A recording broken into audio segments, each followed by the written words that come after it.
ETF index mutual funds నేర్చుకుని stock మార్కెట్లో రాణించాలనుకుంటున్నారా? వెంటనే ఈ నెంబర్కి కాల్ చేయండి.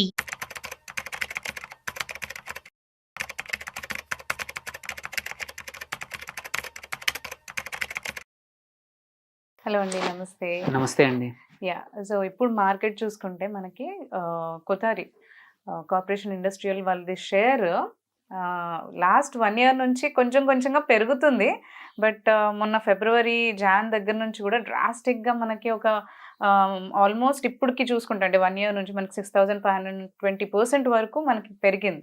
సో ఎందుకంటారు అసలు అంత డ్రాస్టిక్ గ్రోత్కి రీజన్ ఏంటి? ఫస్ట్ ఏం జరిగిందో చూద్దాము. ఏం జరిగిందో చూశాక ఎందుకో చెప్తాను. సో ఫస్ట్ థింగ్ వచ్చేసి కొటారి ఇండస్ట్రియల్ కార్పొరేషన్ స్టాక్ ఏదైతే ఉందో it was a penny stock. ఎప్పుడు లాస్ట్ ఇయర్ ఏప్రిల్లో చూసుకుంటే ₹2 కూడా లేదు, ₹1.98 దగ్గర ట్రేడ్ అవుతా ఉండింది. అక్కడ నుండి స్లోగా యూనో ప్రైస్ పెరుగుతా ఈ year February 24th 15th 16th వరకు ₹100 వచ్చేసింది ఆల్రెడీ. సో అక్కడి నుంచి మాత్రం డ్రాస్టిక్ ఒక 300% సడన్గా 100 నుంచి ఇప్పుడు 403 దగ్గర ఇవాళ క్లోజ్ అయింది. సో ఆన్ ద హోల్ చూసుకుంటే మీరు చెప్పినట్టు ఫ్రమ్ లాస్ట్ ఏప్రిల్ నుంచి చూసుకుంటే 21,000 టైమ్స్ పెరిగినట్టు మనకి అంతా. సో ఎందుకు అనేది ఒక మేజర్ రీజన్. అంటే ఇది ఇలా పెరుగుతుందా, పెరగచ్చా, జరగ అవకాశం ఉందా అనేది మాత్రం మనం పెద్దగా చెప్పలేము. కాకపోతే ఒక్కటి మాత్రం మేజర్ రీజన్ ఏంటో తెలుసు. ఫిబ్రవరిలో కొటారి ఇండస్ట్రియల్ కార్పొరేషన్ ఏంటంటే ఇది ఫర్టిలైజర్స్ వాళ్ళ ఫుట్వేర్ ఫెసిలిటీస్ ఒక ఇండస్ట్రియల్ పార్క్ 3 పెడుతున్నాము. మొత్తం investment of $1 billion over next 3 years అనే అనౌన్స్మెంట్ చేసిందనమాట ఫిబ్రవరిలో.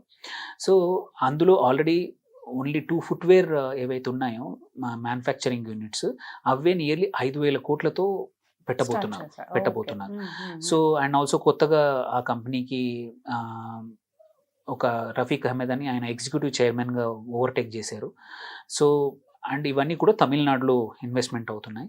సో వీళ్ళది ఇంతకుముందు ఫుట్వేర్ మ్యానుఫ్యాక్చరింగ్ ఉండింది కరూర్లో, అది రివైవ్ చేస్తున్నాము అండ్ ఇంటర్నేషనల్ ఫుట్వేర్ బ్రాండ్తో టైఅప్ పెట్టుకున్నాము.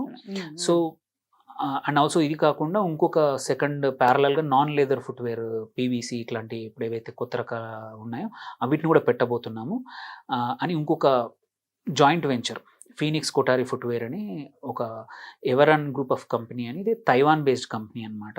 సో ఆల్రెడీ ఒక ఎంఓయు తమిళనాడు గవర్నమెంట్తో కలిసి చేసుకున్నారనమాట. సో ఈ ఫీనిక్స్ కొటారి ఫ్యాక్టరీ ఏదైతే ఉందో అది ఆల్రెడీ చేస్తూ ఉంది.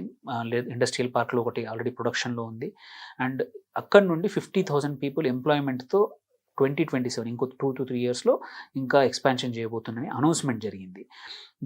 అది one of the major reason. దాంతోపాటు ఏంటంటే వాళ్ళ కోర్ బిజినెస్ ఏదైతే క్లోజ్ అయిందో ఇంతకుముందు ఫర్టిలైజర్ బిజినెస్ అనమాట.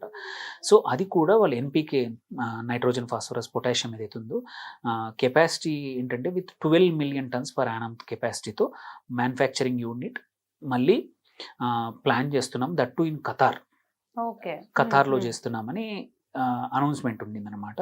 సో ఈ ఇన్వెస్ట్మెంట్ కూడా ఒక 1,300 కోట్లతో కొత్త ఫ్యాక్టరీ కట్టబోతున్నాము. సో దీనికి ఫండింగ్ కూడా క్లోజ్ చేశారు ఫ్రమ్ సింగపూర్ DBS బ్యాంక్ అది. సో ఇవన్నీ జరుగుతున్నాయి అండ్ వీటికి కావాల్సిన రా మెటీరియల్స్ లైక్ గ్యాస్, అమ్మోనియా అవన్నీ కూడా ఇంపోర్ట్స్కి అరేంజ్మెంట్స్ అన్నీ జరిగిపోయాయి.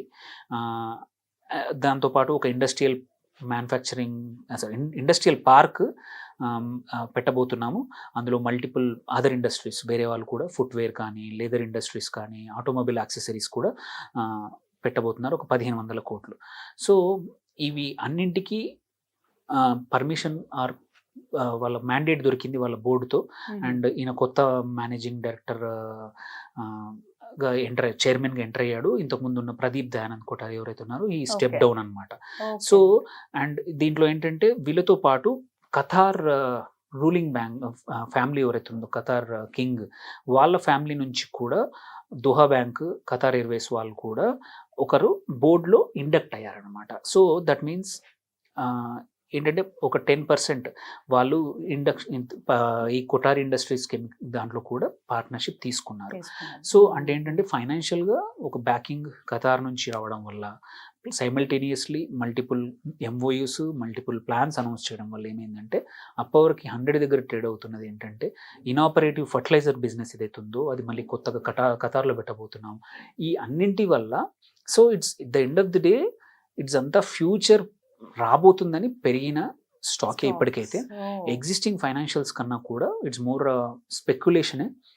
So if anything happens or anything అనేది మాత్రం కొంచెం ఇన్వెస్టర్స్ జాగ్రత్త. అంటే వాళ్ళు చెప్పింది వాళ్ళు చేస్తారని అంటారు. హోప్ఫుల్లీ ఏంటంటే కొత్త బోర్డు మెంబర్స్ వచ్చారు, కొత్తగా మొత్తం టేక్ ఓవర్ చేశారు అనే దాంతో తప్ప it's not based on financials అనమాట.